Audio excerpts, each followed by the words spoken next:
Joy was born at 575 grams, which is about 1 pound, 4 ounces. My husband's wedding ring went up and down her leg with lots of room to spare. Me could just slide it up and down at that point. She was very, very tiny.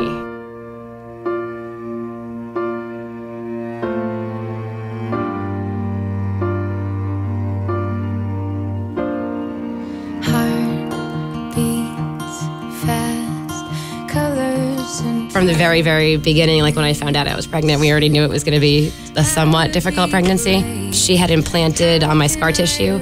I had had 3 prior C-sections, and for whatever reason, she picked that exact spot on the scar tissue to implant, and it's not supposed to happen that way. I was sent straight to Westchester Medical Center. That was the directions from my other doctor, because they said she would be very premature. And then, of course, Maria Ferrari Hospital would have the NICU, appropriate for her age.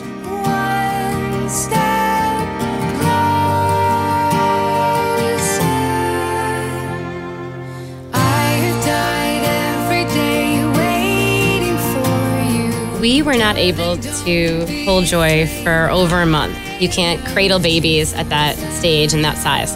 The nurses will say she might be ready for kangaroo care, just come prepared. So the anticipation was building. And then they pulled the curtain and they literally tucked the baby into your shirt. If you have a loose shirt, it was totally amazing. Time stands still, beauty. Oh, my Father's Day gift at Maria Ferrari Children's Hospital at Westchester Medical Center was a kangaroo. Kangaroo is when you go skin-to-skin contact with your baby. On the Father's Day, it was the first time I was able to hold her for more than a second without the incubator. So it was really special, and it brought home kind of that feeling of what it's normally like when you first have a baby. I didn't name her for 2 days after she was born. We were prepped, rightly so, that she may not survive. We decided on the name Joy because that was the emotion that I felt immediately upon seeing her for the first time.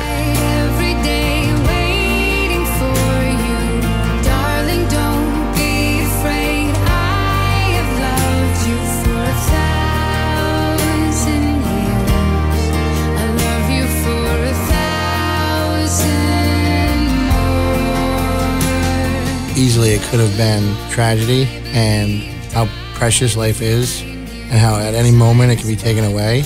And whether we have her in our life for a year or 100 years, her spirit is remarkable and it's inspirational. Joy is crawling, pulling up to standing, almost walking. She dodged a lot of the bullets that the preemies typically get. We're very lucky, and I know it's because of the care of the doctors at Maria Ferrari Children's Hospital, because they're so attentive and they pay attention to everything. So we're very lucky and thankful. She's been able to smile and laugh and be a pleasure to deal with. It could be the opposite. She could be cranky and fussy, but she is inspirational to me because of all of the hardships she's had. She's always had a smile on her face. Darling, don't be afraid. I have loved you for 1,000. I think everybody that listens should donate whatever they can to Maria Ferrari Children's Hospital. I'm not sure if Joy had been in a different hospital, we would have had the same outcome. And it's not even just that part, it's the little things. They encourage you to go to scrapbooking. And we were there for 4 months. So by the end, you end up with this beautiful book of every milestone.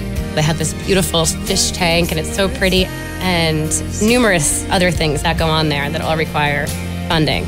It makes it easier for a family. I think people should donate to the hospital because they take care of a lot of sick babies. It's important, and they need all of that funding to help make a good experience for the whole family, not just the child that's in the hospital.